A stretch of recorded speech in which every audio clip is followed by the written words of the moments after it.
మనం ప్రస్తుతం అయితే మహబూబాబాద్ జిల్లా డోర్నకల్ నియోజకవర్గం పరిధిలో జుజూర్ తండాలో ఉన్నాము. అయితే ఇక్కడ పలు అభివృద్ధి పనుల మీద ఫుల్ డీటెయిల్స్లోకి వెళ్ళి అడిగే ప్రయత్నం అయితే చేద్దాం. మనం జుజూర్ తండాలో ఉన్నాము. అయితే కొంతమంది ఇక స్థానికులకు సంబంధించింది కొంతమంది ఉన్నారు, వాళ్ళని అడిగే ప్రయత్నం అయితే మనం చేద్దాము.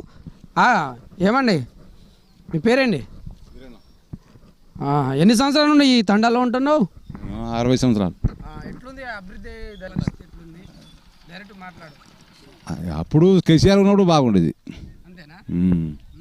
ఇప్పుడు వీడు ఏం చేయట్లే. ఇట్లా వస్తున్నాయి. భూమి నాకు 2 ఎకరాలు 15 గుంటలు ఉంటే వాడు నాకు 8 ఎకరాలు పెట్టిండు, 8 వేలే పెట్టిండు. రైతు బంధు కడుపు ఎటు పోయినాయి. వాడు అన్ని కట్ చేస్తాడు రేవంత్ రెడ్డి. మరి ఇక్కడ స్థానికులను తీసుకుపోయి ఏమైనా ఇక్కడ ఉన్న వాళ్ళను నాయకులను తీసుకుపోయి చెప్పకపోయావు? పోయినా మన అగ్రికల్చర్కి పోయి అడిగితే ఇక ఆయన అంతే పెట్టిండు అంటారు. మరి ఇక్కడ గతంలో సర్పంచ్ గిట్ట ఎవరు లేరా? సర్పంచ్ లేరు సార్ ఇక్కడ. సర్పంచ్ ఇప్పుడు అప్పుడు ఒక మాకు లిస్టు ఇది అప్పుడు ఎలక్షన్ ఓటు పడ్డది. అయితే ఇంకా గ్రామ పంచాయతీ అనేది కాలేదు. అయింది, ఇప్పుడు అయింది. ఇప్పుడు మళ్ళీ సర్పంచ్ వస్తుంది. ఇప్పుడు మరి సర్పంచ్ ఎవరు నిలుచుంటారు ఇక్కడ? మొత్తం ఎంత ఇక మొత్తం టోటల్ యానమస్గా ఎన్నుకుంటారా? మళ్ళీ ఓట్లింగ్ పోతారా? ఎన్నుకుంటామని అందరం అనుకున్నాం. ఓటు వేయరా? ఓటు లేదు, ఓటు లేదు. నినావాసమే. అంతేనా? తండ వాళ్ళు అనుకుంటారా? తండ మొత్తం అనుకుంటా. నీ పేరేందే? నా పేరు రామదాస్. రామదాస్ గారు, మొత్తంగా చాలా సంవత్సరాల తర్వాత ఒక గిరిజనులకు ఒక గ్రామ పంచాయతీ, ఒక సర్పంచ్, ఒక వార్డ్ నంబరు అనే ఒక గౌరవం మాత్రం వచ్చింది. కాబట్టి మన జుజూర్ తండాలో మొట్టమొదటిసారిగా గ్రామ పంచాయతీ ఏర్పడుతుంది. కాబట్టి ఏకగ్రహంగా కాకుండా ఓట్లేస్తే మంచిదని కోరుకుంటున్నాం సార్. కానీ మా తండ వరకు సర్పంచ్ అట్లే పోటీకి వస్తున్నారు. పెట్టుబడి పెట్టేవాడు లేరు. నేను ఉండాలంటే నేను ఉంటా. ఇది తగ్గట్టు నాకు కూడా గుంట భూమి లేదు. నేను కూడా సర్పంచ్ పోటీ చేస్తాను, నాకు కూడా ధైర్యం ఉన్నది. నాకు ఒక వెహికల్ ట్రాక్టర్ ఉన్నది. మనిషికి ఒక్కొక్కరికి ఎకరం ఫ్రీగా దుంత నాకు ఓటు అని హక్కు ఉన్నది. ఇప్పుడు నాకు కూడా హక్కు ఉన్నది సార్. నాకు టాలెంట్ ఉన్నది. కానీ ఆ టాలెంట్ వద్దు మనకు. ఒక్క వ్యక్తికి సర్పంచ్ చేసుకొని గుడి కట్టేయాలి, గ్రామ పంచాయతీ కట్టించుకోవాలి, మన తండకు సహకారం మంచిగా చూసుకోవాలి. మరి ఓటు వేయకుండా ఏకగ్రహంగా అంటే బాగుండదు. అట్లా రాసుకుంటున్నాం, అగ్రిమెంట్ రాసుకుంటున్నాం. ఎన్ని లక్షలతో అగ్రిమెంట్ రాయబోతున్నారు? 50 లక్షలు దాడుతున్నాయి. 50 లక్షలు దాడుతున్నాయి. తాతగారు నమస్తే. ఏమో ఎప్పుడో చూసినట్టుందే నేను. ఏంది పరిస్థితి? ఎట్టుంది ఊరు వాడ? ఎట్టుంది? మంచిగా ఉంది సార్. తండ మాత్రం ఒక పొజిషన్ నడుస్తుంది. గోడ పెట్టుకుని మాట్లాడుతారు, మంచిగా ఉంటారు, నీట్గా ఉంటారు. అది తాగి రోడ్డు మీద నిలబడి గోడ పెట్టుకుంటాం అట్లా ఉండదు. ఏదైనా సాఫ్ ఉంటుంది. ఏదైనా మాట మీద ఉంటారు, ఒక మాట మీద నిలబడతారు మాట్లాడరు. తండ మాత్రం చిన్నగా ఉంది, కానీ ఇక్కడ చూస్తూ ఉంటే ప్రశాంతంగా ఉంది సార్. మాట్లాడు ఆడోళ్ళు కూడా మగలు కూడా ఒక పద్ధతిగా ఉంటారు. అట్లా రోడ్డు మీద తిరగటం, ఆడోళ్ళు తాగి రోడ్డు మీద తిరగటం, మనిషి మొగులు కూడా ఆడోళ్ళు కూడా తాగటం తిరగటం అట్లా పద్ధతిగా ఉండేస్తారు. గమ్మత్తుగా ఉంది. ఇక్కడ పెళ్ళి అయితే ఊరంతా తెలుస్తుంది కాదు? పెళ్ళి అయితే ఊరంతా తెలుస్తుంది. అక్కడ చూసే పని కూడా కట్టే ఉంది. అది వస్తే సార్ పెళ్ళి అది పప్పన్నం అది వాళ్ళు మాట్లాడతారు. మరి మొత్తంగా ఇప్పుడు సర్పంచ్ అయితే ఎలక్షన్ వస్తుంది, మరి పరిస్థితి ఏంది సార్? ఇప్పుడు టండలు మాత్రం ఒక పద్ధతిగా నడుస్తుండ్రు. వాళ్ళు ఒక మాట నిలబడతారు, నిలబడతారు. వాళ్ళు తొలగరు మాట కూడా, అట్లా ఉంటారు. మరి ఎవరు సర్పంచ్ చేద్దాం అనుకుంటారు? డబ్బులు పెట్రోల్ కావాలి మనకు కావాల్సిన డబ్బులు, మనకు కావాలి గుడి కావాలి, అన్ని బోటరాయి కావాలి అని కోరుకుంటారు అందరూ. శ్రీరామ్ అయితే ఏంది, రామ్ అయితే ఏంది, రామదాస్ అయితే ఏంది, రాముడు అయితే సార్. డబ్బులు ఎవరు పెడితే ఆయనే. అంతే మాట మీద ఉంటారు వాళ్ళు. ఎత్తుకోవడం వాళ్ళు ఉంటా అంటాడుగా కూడా. ఎందుకంటే అన్న బైక్ బండి ఉంది, టండ మనిషికి అక్కడ ఫ్రీగా దుంతా అంటాడు. ఆయనకి ఎత్తరా ఓటు? వేస్తారు సార్, కానీ వాడు పెట్టి పెట్టలేడు సార్. పెట్టి పెట్టాడు. ఎందుకంటే మొక్క మీద అంటున్నా కదా, పెట్టి పెట్టలేడు. మనిషి మాత్రం ఒక పద్ధతిగా ఉంటాడు. మాట అంటే తప్పడు. కానీ నీ పేరేందన్నా? నా పేరు సురేష్. ఎట్లుందే ఇప్పుడు? గతంలో ఏమో మనం ఎక్కడో పోయి ఓట్లు వేయాల్సిన పరిస్థితి. అయితే ఇప్పుడు తండాల్లోనే వచ్చింది రాజ్యం. మన రాజ్యం మనకే ఇచ్చిర్రు. అయితే మనం ఓట్లు వేసి వేద్దామా, మరి ఏకగ్రహంగా పోదాం? గది చెప్పు నాకు. సార్, 10 సంవత్సరాల నుండి కేసీఆర్ పరిపాలన చూసినాం. గ్రామ పంచాయతీ అయితే అయింది, కానీ ఇప్పుడు వరకు ఎటువంటి అభివృద్ధి కాలే కేసీఆర్ పాలనలో. అది వచ్చిన వాళ్ళకే వచ్చింది, లీడర్లకే చెందినవి తప్ప పేద ప్రజలకు చెందింది ఏమీ లేదు. డబుల్ బెడ్రూమ్ ఇల్లు అన్నాడు, ఏదేదో పథకాలు పెట్టిండు, దళిత బంధు అన్నాడు, ఉచిత ఎరువులు అన్నాడు, నిరోధక భృతి అన్నాడు. ఇచ్చిన హామీని ఒకటి కూడా అమలు చేయలే. అది ఇప్పుడు కాంగ్రెస్ ఏమంటారు? ఇప్పుడు కాంగ్రెస్ ప్రభుత్వం రాగానే సార్ ఇప్పుడు నాకు రుణమాఫీ అయింది, గృహజ్యోతి పథకం కింద 200 యూనిట్ కరెంట్ ఫ్రీ వస్తుంది, అలాగే రైతు బంధు కూడా పడ్డది, ఉచిత బస్సు ప్రయాణం. ఇదంతా చాలా రేవంత్ రెడ్డి పాలనలో చాలా మంచిగానే ఉంది. కానీ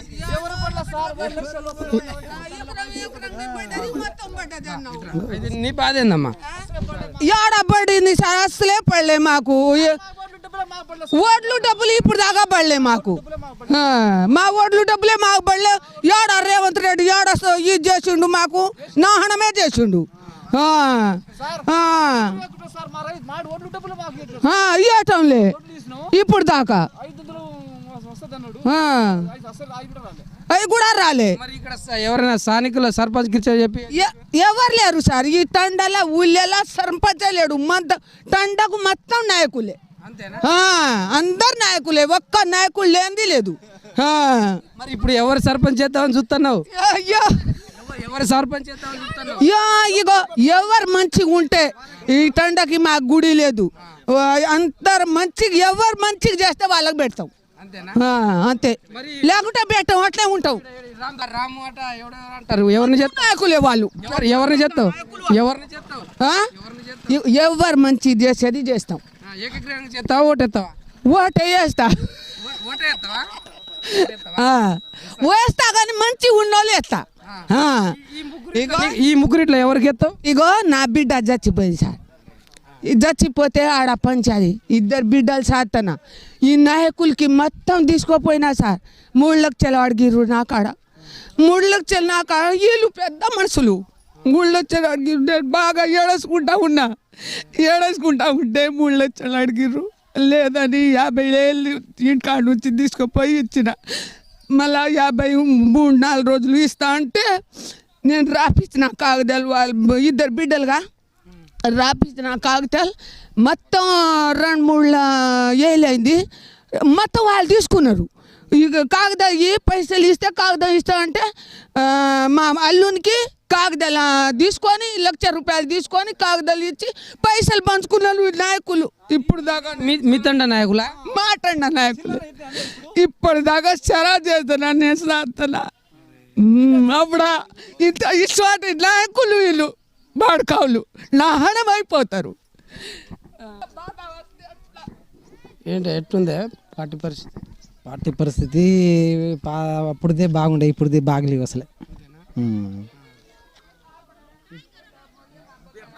అంతకుముందు బీఆర్ఎస్ ఉన్నప్పుడు బాగుంది, అప్పుడే బాగున్నాయి, ఇప్పుడేం బాగలేవు. ఇక్కడ స్థానికంగా సర్పంచ్ బీఆర్ఎస్ పార్టీ ఉంటే కాంగ్రెస్ ఉంటే గెలుతుందా? బీఆర్ఎస్ పార్టీ అయితే గెలుస్తుంది. ఎన్ని ఓట్లు ఉంటాయి ఇక్కడ? ఉంటాయి, ఒక 200-300 ఉంటాయి. ఇప్పుడు సర్పంచ్గా ఎవరెవరు ఉంటారు? సర్పంచ్ అంటే ఇప్పుడు అందరూ నేను అని అంటారు, కానీ ఒక మంచి నాయకులే కావాలి. రాము అయితే ఓకే, మిగతా వాళ్ళు అందరూ వేస్ట్ కాలే, డబుల్ బెటర్ వేరే వాళ్ళు. రాము శ్రీరామ్ అయితే ఓకే, చూసుకుంటారా? మరి వ్యక్తిగత కొంచెం మంచి పని చేస్తారు. ఎన్ని ఓట్లు ఉంటాయి? 200-300 ఉంటాయి, 500 ఉంటాయి. పూర్తి స్థాయిలో ఏ పార్టీకి లోబోతుంది నీ ఆలోచన? అంటే ఇప్పుడు ప్రస్తుతానికి అయితే బీఆర్ఎస్ వస్తాయి, కానీ ఇప్పుడు ప్రస్తుతానికి అక్కడ ఎమ్మెల్యే సంబంధించి రామచంద్ర నాయక్ ఉన్నాడు, పైన ఏమో ముఖ్యమంత్రి ఏమో రేవంత్ రెడ్డి ఉన్నారు. మరి రేవంత్ రెడ్డిని చూస్తే అది ఎలా చూస్తారు? అది పైన చూడలేము మనం, అక్కడ వరకు చూడం. మన ఇక్కడ మంచి నాయకులు కావాలి. కానీ అప్పుడు ఇది బాగుండే, ఇప్పుడు అసలు బాగలేవు. బాగలేదంటవా? పాలన బాగలేదు, ఏం బాగలేవు. అయితే మొత్తంగా అయితే తండాలో మొత్తం పూర్తి స్థాయిలో అయితే కొంతమంది డీటెయిల్స్ అయితే చెప్పిన పరిస్థితి అయితే కనిపిస్తూ ఉంది. కానీ గ్రామ పంచాయతీగా ఏర్పడ్డ తర్వాత ఈ రోజు ఈ జుజూర్ తండాలో గ్రామ పంచాయతీ మొట్టమొదటిసారిగా అయితే వచ్చే అవకాశం అయితే ఉంది. అయితే ఎంతమందికి పట్టు గ్రామ పంచాయతీలో ఒక సర్పంచ్ ఎన్నుకోవాలని అనుకుంటున్నారు అనేది కొంతమంది స్థానికులు ఉన్నారు. నమస్తే అండి, నీ పేరేంది? మోతిలాల్ గారు, గతంలో అయితే మన గ్రామ పంచాయతీ లేదు, ఇప్పుడు గ్రామ పంచాయతీ ఏర్పడ్డది. మరి మొట్టమొదటిసారి మన జుజూరు తండలో గ్రామ పంచాయతీ ఏర్పడబోతుంది. మరి సర్పంచ్ని ఎవరిని ఎన్నుకుందాం అనుకుంటారు? అంటే మా తండకు ఒక గుడి, ఒక బొడ్రాయి, గ్రామ పంచాయతీ స్థలం, అవి ఎవరు ముందుకు వస్తే వాళ్ళకి ఇచ్చేద్దాం. పార్టీ అనేది ఓకే ఓకే. స్థానికానికి సంబంధించిన ఇంకా కొందరు ఉన్నారు. నీ పేరు ఏదన్నా? లింగ గారు నమస్తే. బాగున్నావానా? ఏదే మరి చాలా నెలల తర్వాత మరి రాజ్యం మనకు ఇచ్చిర్రు. మరి దాని తర్వాత ఓటు సంబంధించింది. మరి ఓట్లు వేయకుండా ఏకగ్రంగా ఎన్నుకుంటాను కొందరు అంటారు. నీ అభిప్రాయం చెప్పు. ఆయన ఇస్తాను, ఆయన వేయలేదు, ఈయన వేయలేదు, భూమి లేదు, బట్ట లేదు, మాకు ఏమి లేదు. ఇంకా దాంతో స్థానికంగా సంబంధించిన వాళ్ళు కొంతమంది ఉన్నారు మనతో పాటు. నమస్తే సార్, నా పేరు సీతారాము, T9 కరెస్పాండెంట్. ఇటు జుజూరు తండకు రావడం జరిగింది మొట్టమొదటిసారిగా. మరి స్థానికులకు సంబంధించింది తండాలో గ్రామ పంచాయతీ ఏర్పడ్డ తర్వాత మొట్టమొదటిసారి జుజూరు తండాలో మొట్టమొదటిసారి ఎన్నికలు రాబోతున్నాయి. మరి కొంతమంది నాయకులు కూడా, ఒక నాయకుడు లేడు ఇక్కడ అనే ప్రస్తావన కూడా వస్తూ ఉంది. మరి మీరు కూడా స్థానికంగా అనేక అంశాల మీద తండాలో, ఊర్లో కూడా దాదాపు ప్రజారాజ్యం పార్టీ నుండి ఇప్పుడు ఉన్న పార్టీ బీఆర్ఎస్, కాంగ్రెస్, టీడీపీ సంబంధించిన దాంట్లో మీరు కీలక పాత్ర పోషించిన పరిస్థితి అయితే కనిపిస్తూ ఉంది. గతంలో కూడా మేము చూసాము. మరి తండాలో ఒక నాయకుడు లేరంటున్నారు. మరి మీరేమంటారు? మీరు ఎలా సాగబోతారు? వాస్తవంగా ముందుగా మీకు, మీ టీవీకి నా యొక్క నమస్కారాలు. నేను చెప్పేది ఒకటే అండి, ఈ తండ సపరేట్, మా తండలో మా రాజ్యం రావాలనే కాన్సెప్ట్తో మేము చాలా పోరాటం చేశాం. ఆ పోరాట ప్రతిఫలమే ఇవాళ కేసీఆర్ గారు మా తండ, మా గ్రామ పంచాయతీ చేయడం చాలా అభినందనీయం. అదేవిధంగా నేను చెప్పేది ఏంటంటే, వాస్తవంగా నాకు కూడా ఎన్నో కోరికలు ఉన్నాయి. నేను కూడా ఉండాలనే కోరిక నాకుంది. అంటే మీరు సర్పంచ్ బరిలో ఉంటారా? ఖచ్చితంగా నేను బరిలోనే 100% ఉండాలనే కోరిక నాకు కూడా ఉంది. ఎందుకంటే ఆ కోరిక వెనకాల కూడా కొంత ఉన్నది. నేను ఈ తండ గ్రామ పంచాయతీ కావడం కోసం నేను కూడా పోరాటంలో ఒక వ్యక్తిని చేసిన, అందులో నేను కూడా ఒక వ్యక్తిని. కాబట్టి ఆ ప్రతిఫలం నాకే చెందాలనేది కూడా నాకు ఒక అవకాశం, నాకు కూడా ఒక ఆశ ఉంటుంది. ఇవాళ అనేక పోరాటం చేసినాం. ఒక ఎడ్యుకేటెడ్ని నేను గనక ఈ తండలో గనక నన్ను గనక ఈ జనాలు గనక సర్పంచ్గా నన్ను గెలిపిస్తే, నేను ఒక చదువుకున్న వ్యక్తి కాబట్టి నేను ఏదైనా ఈ తండలో ఉన్న పనులు ఏదున్నా నేను చేయగలుగుతా. ఖచ్చితంగా నేను తూచా తప్పకుండా నా వంతు నేను 100% చేస్తా. ఇవాళ ఎంతో ఇవాళ చాలా ఇప్పుడు రోడ్లు కానీ, డ్రైనేజీలు కానీ, వాస్తవంగా గ్రామ పంచాయతీ ఏర్పడ్డప్పుడు అందులో ఎక్కడి నుండి ఫండ్స్ వస్తాయి, సెంట్రల్ ఫండ్స్ వస్తాయి, స్టేట్ ఫండ్స్ వస్తాయి, అవి ఎట్లా వినియోగించుకోవాలనేది నాకు ఒక ఎడ్యుకేటెడ్గా నాకు తెలుసు. కాబట్టి నేను ఉంటే బాగుంటుంది. అది జనాలకు కూడా సరే ఒక ఎడ్యుకేటెడ్ ఉండాలని కోరుకుంటున్నారనేది నా భావన. అయితే సార్ ఓకే. అయితే మొత్తంగా అయితే ఇక్కడ సంబంధించిన నాయకుల పరిస్థితి చూస్తూ ఉంటే, ఒక సమస్య వచ్చింది అని అంటే ఆ సమస్యను పరిష్కరించే దిశలో లేరు అన్నట్టుగా ఒక ఆవేదన వ్యక్తం చేస్తున్నారు. దీని మీద మీరేమంటారు? వాస్తవంగా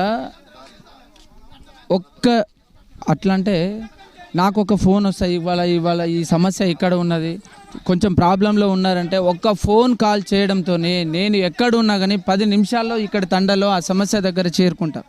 ఇప్పటి నుండి కాదు, ఎప్పటి నుండి అయినా సరే మా యూత్ కానీ, ప్లస్ మన కొన్ని పండుగలు కానీ, తీజ్ పండుగ కానీ, వినాయకుడు కానీ, నా వంతు నేను వాళ్ళకి సహకరించి వాళ్ళని ప్రోత్సహించే వ్యక్తిని నేను. చాలా సంవత్సరాల నుండి కూడా మా తండలో వాస్తవంగా మొన్నటి దాకా సర్పంచ్ కూడా ఎవరు లేకుండే. ఎందుకంటే కొంచెం కేసు ప్రాబ్లం అయ్యి అది కాలేదు. ఇప్పుడు అవుతుంది కాబట్టి కంపల్సరీ నేను ముందుండి నేను నడిపించగలుగుతాను నేను అనుకుంటున్నాను. దాదాపుగా మీరు చాలా ఏళ్ళ నుంచి పార్టీలో పనిచేస్తూ ఉన్నారు. వివిధ పార్టీలు అంటే రాజకీయ నాయకుడు ఎలా ఉండాలి, రాజకీయంగా తిరిగితే ప్రజలకు ఎలాంటి సేవ చేయాలనే ఒక గుణగుణాలతో మీరు ఉన్నారు కదా. మీకు కనుక కాంగ్రెస్ ఇక్కడ సంబంధించిన పార్టీ నుండి మీకు సర్పంచ్గా గెలిపిస్తే ప్రజలకు మీరు ఏ సేవ చేయబోతున్నారు? సరే, ఆ అదృష్టం కనుక నాకు వస్తే ప్రజలకైతే ఈ మౌలిక సదుపాయాలు ఏవైతే లేవో అవన్నీ తీర్చేయడానికి నేనున్నా. తర్వాత నా వంతుగా నేను ఖచ్చితంగా ఇక్కడ జనాలు ఇవాళ ఎలక్షన్స్ రావడంతోనే జనాలు ఏం కోరుకుంటే సరే మాకు మంచి పనులు చేయాలి, బొడ్రాయి ఇప్పియాలి, బొడ్రాయి పెట్టియాలి, గుడి కట్టియాలండి. అది బరాబర్, అది మనం 100% అది గుడి కానీ బడి కానీ ఏది ఉన్నా కానీ మనం 100% మనం చేయగలుగుతాం. ఒకవేళ ఇక్కడ తండ జనాలు కనుక మీరే ఉండండి అంటే వాళ్ళ కోరిక మేరకు నేను బొడ్రాయి ఇప్పేయడానికైనా నేను సిద్ధంగా ఉన్నా, గుడి కట్టియడానికైనా సిద్ధంగా ఉన్నా.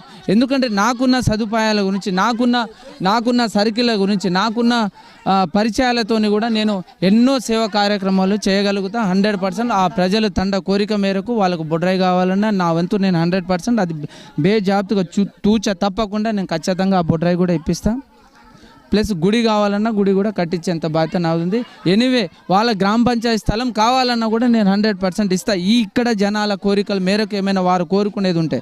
అదేవిధంగా నేను ఇప్పుడు ఒక ఎడ్యుకేటెడ్ని, ఇవాళ ఏ పార్టీ ఎమ్మెల్యేలైనా ఉండని, ఏ పార్టీ ఎంపీ అయినా ఉండని, అంతో కొంత మా గతం పరిచయాలు కూడా మాకుంటాయి.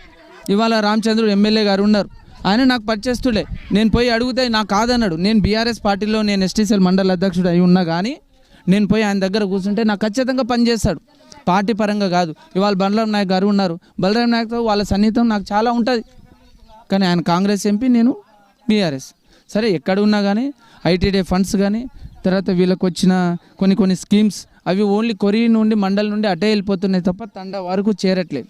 ఎందుకు చేరట్లేదు అంటే ఇక్కడ ఒక ఎడ్యుకేటెడ్ లేడు, వాళ్ళకు చెప్పేటోళ్ళు లేరు. ఒక బాధ్యత ఉన్నప్పుడు మేము 100% మనం బాధ్యతను వహిస్తాం. అది నా పూర్తి స్థాయిలో కనుక మీకు సహకరించి మీకు గెలిపిస్తే కొన్ని పనులు చేస్తూ ఉంటున్నారు అంటే మీకు గెలిపిస్తే పని చేస్తారా? లేదు, గెలిపిస్తే పని చేస్తాం అనుకుంటే మరి నాకు ఎవరు నేను ఎక్కడ చేయలేను, నన్ను ఇంతవరకు ఎవరు గెలిపలేదు. కానీ జనాలకి ఈ ప్రాబ్లం ఉంది, పోలీస్ స్టేషన్లో ఉంది, ఎంఆర్ఓ ఆఫీస్లో ఉంది, తండాలో ఈ ప్రాబ్లం ఉందంటే వితిన్ సెకండ్లో వస్తున్నా కదా.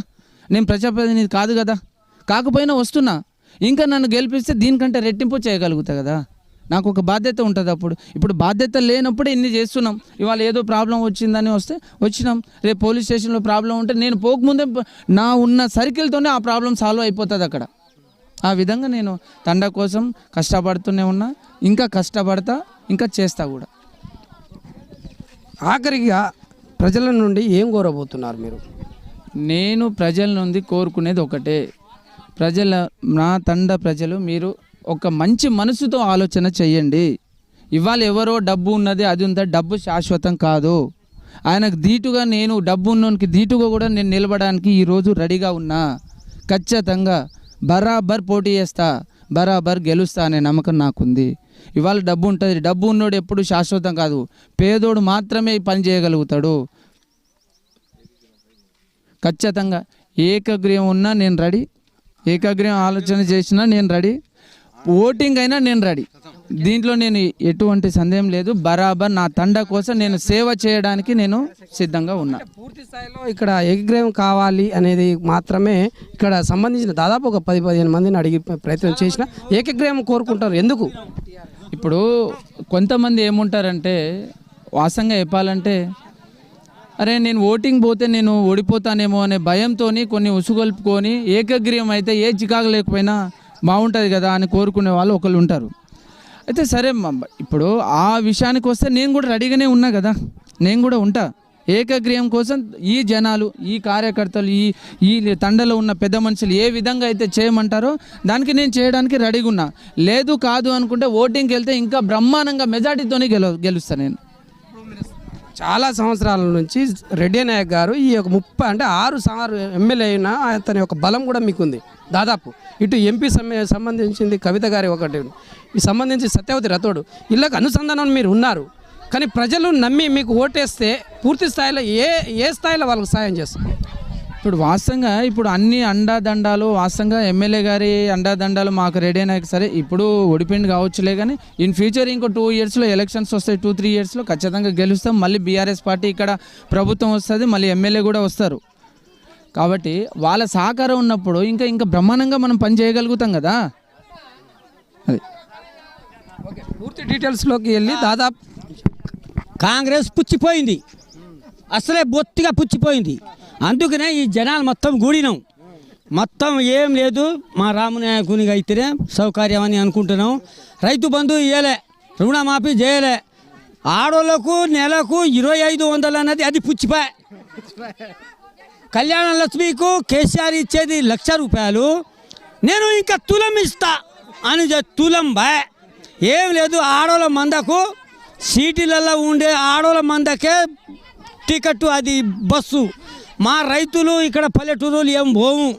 కానీ అన్నీ పుచ్చిపోయినాయి, అన్ని వాగ్దాలు మొత్తం గంగాల కలిసిండు ఈ రేవంత్ రెడ్డి. రాముని సర్పంచ్ చేస్తే మీకు సహకరిస్తాడా? గ్యారంటీ. ఆయన ప్రాణం ఆయన బొట్టు ప్రజల మీద ఉన్నది. ఆయన గ్యారంటీ చేస్తాడు. ఆ నమ్మకం మాకు ఉన్నది. ఈ ప్రజలందరూ ఒక పొద్దు నుంచి గుంపు కూడినాం. ఈ రైతున ముఖాసుటి మాకు గ్యారంటీ. పుచ్చిపోయింది కాంగ్రెస్ అయితే, బొత్తిగా పుచ్చిపోయింది. అయ్యా కాంగ్రెస్కు ఇప్పుడు నమ్మే పరిస్థితి లేదు. ఒక్క ఏ ఊళ్ళో కానీ కాంగ్రెస్ సర్పంచ్ రాడు, ఎంపీటీసీ రాడు, జడ్పీటీసీ రాడు. ఏమనికి ఏం చేయలేదు, ఏ ఒత్తి కట్టాలి అట్లా. వార్డ్ నెంబర్ రాదు, ఏమి రావు. ఓకే, ఇంకా కొంతమంది ఉన్నారు. పేరేంటి? వెంకట్రామ్ గారు, నీ అనుభవం దాదాపు ఒక 40 సంవత్సరాలు ఉండే ఉంటుంది. 40 సంవత్సరాలు ఉంటే అనుభవం దాదాపుగా ఎమ్మెల్యే ఇక్కడ 6 సార్లుగా రెడ్డి నాయక్ కూడా గెలిచినారు. అభివృద్ధి ఎలా జరిగింది సార్? రెడ్డి నాయక్ అభివృద్ధి ఎలా చేశారు? రెడ్డి నాయక్ అయితే అంతగానే ఏం చేయలేదు సార్. మా తండ వరకు సరే, బయట గొల్లచెర్ల అటు బలపల అటు చేసిరని చెప్పారు. కానీ ప్రస్తుతం అయితే మా తండ వరకు అయితే రెడ్డి నాయక్ శంకుస్థాపన చేశారు ఇక్కడ.